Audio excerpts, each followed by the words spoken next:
আসসালামু আলাইকুম রহমতুল্লাহি ওয়া প্রিয় পর্দার আড়ালের মা ও বোনেরা, আশা করি আপনারা সকলেই ভালো আছেন এবং আল্লাহর অশেষ রহমতে আমিও ভালো আছি। তো আমি আজকে যে বিষয়টি নিয়ে আপনাদের সঙ্গে আলোচনা করব, সেই বিষয়টি অত্যন্ত গুরুত্বপূর্ণ। আপনারা মনোযোগ সহকারে দেখার এবং জানার চেষ্টা করবেন, তাতে করে আপনার জীবনে কিছুটা হলে উপকারে আসবে। তো প্রিয় পর্দার আড়ালের মা ও বোনেরা, দেরি না করে আজকে চলে যাচ্ছি আমাদের মূল আলোচনা। তো আজকের আলোচনাটি হচ্ছে এই শারীরিক মিলনে স্বাস্থ্যের উপকারিতা। তো প্রিয় পর্দার আড়ালের মা ও বোনেরা, আমি আবারও বলছি, মনোযোগ সহকারে শুনবেন। শারীরিক মিলনে স্বাস্থ্যের উপকারিতা। তো প্রথম ধাপ 1, আপনার হার্টকে ভালো রাখতে পারে এই শারীরিক মিলন, যার কাম্যদীপনা এবং অনুভূতি যত বেশি জোরালো হবে, তার হার্ট তত বেশি সক্রিয় এবং বলিষ্ঠ হবে। তো দ্বিতীয়, 2, প্রোস্টেট ক্যান্সার আক্রান্ত হওয়ার ঝুঁকি কমিয়ে দেয়। শারীরিক সম্পর্ক এবং কর্মস্থলে নিজেকে গুটিয়ে রাখার প্রবণতা থাকে না। অনেকের চেয়ে বেশি বহুমুখী ভাব দ্বারা প্রকাশ পায়। সার্বিক আচরণের সমস্যা সমাধানের দক্ষতা এবং সৃজনশীলতা বাড়ে। 4, এর ফলে আপনাকে দেখে আরো তরুণ এবং সজীব, প্রাণবন্ত মনে হবে, কারণ এটি এক ধরনের শারীরিক ব্যায়াম বলা চলে। স্বাস্থ্যসম্মত শারীরিক মিলন মানসিক চাপ কমাতে সাহায্য করে, মস্তিষ্কে সজাগ এবং সক্রিয় করে তোলে। সুস্থ ও সুন্দর যৌন জীবন, অন্যান্য এবং স্বাস্থ্যের উপকারিতা। বিয়ে করার কথা ভাবছেন? তাহলে বিয়ে করেই ফেলুন, কেননা চিকিৎসকেরা বলেছেন যে সুস্থ ও সুন্দর যৌন জীবনের আছে হরেক রকম স্বাস্থ্যের উপকারিতা। তাই নিয়মিত যৌন মিলন শারীরিক রোগ এবং প্রতিরোধ ক্ষমতা বাড়ানোর পাশাপাশি নানান ধরনের শারীরিক সমস্যা কমিয়ে ফেলে, ফলে সুস্থ ও সুন্দর একটি যৌন সম্পর্ক গড়ে তোলেন। সুখী ও সুস্থ দীর্ঘ জীবন লাভ করা যায়। আসুন জেনে নেওয়া যাক সুস্থ এবং যৌন জীবনের স্বাস্থ্যের উপকারিতা। নৈতিক, সামাজিক, সাংস্কৃতিক ও নৈতিক ধর্মীয় অবস্থা অধঃপতনের চরম সীমায় নেমে গিয়েছিলেন। তো 570 খ্রিস্টাব্দের 29 আগস্ট মোতাবেক 12 রবিউল আউয়াল রোজ সোমবার প্রসূতে আরবের মক্কা নগরীতে সম্ভ্রান্ত কুরাইশ বংশের মাতা আমেনার গর্ভে জন্মগ্রহণ করেন তিনি। তো জন্মের 5 মাস পূর্বে পিতা আবদুল্লাহ ইন্তেকাল করেন। আরবের তৎকালীন অভিজাত পরিবারের প্রথা অনুযায়ী তার লালন পালন ও রক্ষণাবেক্ষণের দায়িত্ব অর্পিত হয়। তো বনি সাদ গোত্রের বিবি হালিমার উপর এই সময় বিবি হালিমা আরেক পুত্র সন্তান ছিল, যার দুধ পানের মুদ্দত তখনও শেষ হয়নি। তো বিবি হালিমা বর্ণনা করেন, শিশু মুহাম্মদ কেবলমাত্র আমার ডান স্তনের দুধ পান করত। আমি তাকে আমার বাম স্তনের দুধ দান করতে চাইলেও তিনি কখনো বাম স্তনের দুধ পান করতেন না।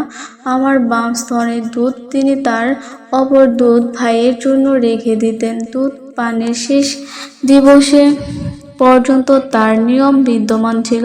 তো ইনসাফ এবং সাম্যের মহান আদর্শ তিনি শিশুকালে দেখিয়েছিলেন। মাত্র 5 বছর তিনি ধাত্রী মা হালিমার তত্ত্বাবধানে ছিলেন। এরপর ফিরে আসেন মাতা আমেনার গৃহে। তো 6 বছর বয়সে তিনি মাতা আমেনার সাথে পিতার কবর জিয়ারতের উদ্দেশ্যে মদিনায় যান এবং মদিনায় হতে আবহাওয়া নামক স্থানে মাতা আমেনা ইন্তেকাল করেন। এরপর ইয়াতিম মুহাম্মদ সাল্লাল্লাহু আলাইহি ওয়াসাল্লাম এর লালন পালনের দায়িত্ব অর্পিত হয় ক্রমান্বয়ে দাদা আব্দুল মুতালিব ও চাচা আবু তালিবের উপর। পৃথিবীর সর্বশ্রেষ্ঠ যে মহামানব আবির্ভূত হয়েছেন, সারা জাহানের রহমত হিসেবে তিনি ছিলেন অজন্ম এবং ইয়াতিম এবং দুঃখ বেদনার মধ্য দিয়েই তিনি গড়ে উঠেছিলেন সত্যবাদী এবং পরোপকারী এবং আমানতধারী হিসাবে। তার চরিত্র এবং আমানতধারী সত্যবাদিতার জন্য আরবের কাফেররা তাকে আল আমিন অর্থাৎ বিশ্বাসী উপাধিতে ভূষিত করেছিলেন। তৎকালীন আরবের অরাজকতা, বিশৃঙ্খলা, হত্যা এবং যুদ্ধ বিগ্রহ ইত্যাদি ছিল নৈমিত্তিক ব্যাপার। হরবে ফৌজদার এবং নৃশংসতা তণ্ডাবলীলা দেখে বালক মুহাম্মদ সাল্লাল্লাহু আলাইহি ওয়াসাল্লাম দারুণভাবে ব্যথিত হন এবং 584 খ্রিস্টাব্দে মাত্র 14 বছর বয়সের চাচা হযরত জুবাইর রাদিয়াল্লাহু আনহুম কয়েকজন যুবককে সাথে নিয়ে অসহায় দুর্গত মানুষদের সাহায্য এবং বিভিন্ন গোত্রের মধ্যে শান্তি শৃঙ্খলা ভ্রাতৃত্ববোধ প্রতিষ্ঠার দীপ্ত অঙ্গীকার নিয়ে গড়ে তোলেন হিলফুল ফুজুর নামক একটি সমাজ সেবামূলক সংগঠন। বালক মুহাম্মদ সাল্লাল্লাহু আলাইহি ওয়াসাল্লাম ভবিষ্যৎ জীবনে যে শান্তি স্থাপনের অগ্রদূত হবেন এখানেই তার প্রমাণ মেলে। তো যুবক মুহাম্মদ সাল্লাল্লাহু আলাইহি ওয়াসাল্লামের সততা, বিশ্বাসতা, চিন্তা চেতনা, কর্মদক্ষতা, ন্যায়পরায়ণতা মুগ্ধ হয়ে তৎকালীন আরবের ধন্যাঢ্য ও বিধবা মহিলা বিবি খাদিজা বছর এবং হযরত মুহাম্মদ সাল্লাল্লাহু আলাইহি ওয়াসাল্লামের বয়স ছিল তখন 25 বছর। তিনি চাচা আবু তালিবের সম্মতিক্রমে বিবি খাদিজার প্রস্তাব গ্রহণের বিবাহের পর বিবি খাদিজা তার ধন সম্পদের হযরত মুহাম্মদ সাল্লাল্লাহু আলাইহি সাল্লাম এর হাতে তুলে দেন। কিন্তু তৎকালীন আরবের কাফের, মুশরিক, ইহুদি, নাসারা ও অন্যান্য ধর্ম অন্যায়, জুলুম ও বিচার, মিথ্যা পাপাচার দেখে হযরত মুহাম্মদ সাল্লাল্লাহু আলাইহি ওয়াসাল্লামের হৃদয় দুঃখ বেদনায় ভরে যেত। তো এবং পৃথিবীতে কিভাবে ইনসাফ ও ন্যায় বিচার প্রতিষ্ঠা করা যায় সে চিন্তায় তিনি প্রায়ই মক্কার অনতি দূরে হেরা নামক পর্বতের গুহায় ধ্যানমগ্ন থাকতেন। তো বিবি খাদিজা স্বামীর মহৎ প্রতিভা ও মহান ব্যক্তিত্ব উপলব্ধি করতে পেরে হযরত মুহাম্মদ সাল্লাল্লাহু আলাইহি ওয়াসাল্লামকে নিশ্চিত মনে অবসর সময় হেরা পর্বতের গুহায় ধ্যানমগ্ন থাকার পূর্ণ সুযোগ দিয়েছিলেন। ক্রমান্বয়ে তার বয়স যখন 40 বছর পূর্ণ হয় তখন তিনি নবুয়ত লাভ করেন এবং তার উপর সর্বপ্রথম নাজিল হয় পবিত্র কোরআন সূরা আলাকের প্রথম কয়েকটি আয়াত। এরপর সুদীর্ঘ 23 বছরে বিভিন্ন ঘটনা ও প্রয়োজন অনুসারে তার উপর পূর্ণ 30 পারা কোরআন শরীফ নাজিল হয়। তো নবুয়ত প্রাপ্তির পর প্রথম প্রায় 3 বছর তিনি গোপন স্থায়ী পরিবার এবং আত্মীয়দের মধ্যে ইসলামের দাওয়াত প্রচার করেন। সর্বপ্রথম ইসলাম কবুল করেন বিবি খাদিজা রাদিয়াল্লাহু আনহা। এরপর যখন তিনি প্রকাশ্যে ইসলাম প্রচার শুরু করেন এবং ঘোষণা করেন লা ইলাহা ইল্লাল্লাহু মুহাম্মাদুর রাসূলুল্লাহ, তখন মক্কার কুরাইশ কাফেররা তার বিরোধিতা করতে শুরু করে।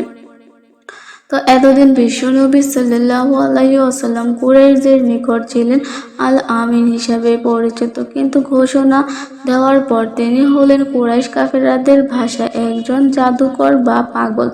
যেহেতু কোরআন আরবি ভাষায় নাজিল হয়েছে এবং আরববাসীদের ভাষাও ছিল আরবি, তাই তারা হযরত মুহাম্মদ সাল্লাল্লাহু সাল্লামের বাণীর মর্মত্ব অনুধাবন করতে পেরেছিলেন। তারা বুঝতে পেরেছিলেন যে মুহাম্মদ সাল্লাল্লাহু আলাইহি ওয়াসাল্লাম যা প্রচার করেছেন তা কোনো সাধারণ কথা নয়। যদি এটা মেনে নেওয়া হয় তাহলে তাদের ক্ষমতার মসনদ টিকে থাকবে না। তাই তারা হযরত মুহাম্মদ সাল্লাল্লাহু আলাইহি ওয়াসাল্লামকে বিভিন্ন ভয়, ভীতি, হুমকি, এমনকি ধন দৌলত ও আরবের শ্রেষ্ঠ সুন্দরী যুবতী নারীদের দেবার লোভ দেখাতে শুরু করে। মুহাম্মদ সাল্লাল্লাহু আলাইহি ওয়াসাল্লাম কাফিরদের শত ষড়যন্ত্র ও ভয় ভীতির মধ্যেও ঘোষণা করেন, আমার ডান হাতে যদি সূর্য আর বাম হাতে যদি চাঁদ দেওয়া হয় তবুও আমি সত্য প্রচার থেকে বিরত থাকব না। কাফিরদের এর কোনো লোভ লালসা বিশ্বনবী সাল্লাল্লাহু আলাইহি ওয়াসাল্লাম ইসলাম প্রচার থেকে বিন্দুমাত্র বিরত রাখতে পারেননি। তো মক্কায় যারা পুত্রলিকতা তথা মূর্তির পূজা ছেড়ে দিয়ে আল্লাহর একাত্মবাদে বিশ্বাস স্থাপন করেছিলেন। কুরাইশরা তাদের উপর অবর্তনীয় নির্যাতন শুরু করে, কিন্তু ইসলামের শাশ্বত বাণী যারা একবার গ্রহণ করেছেন তাদের শতবার নির্যাতন করেও ইসলাম থেকে পুত্রলিকতায় ফিরিয়ে নিতে পারেনি। 622 খ্রিস্টাব্দে মুহাম্মদ সাল্লাল্লাহু আলাইহি ওয়াসাল্লামের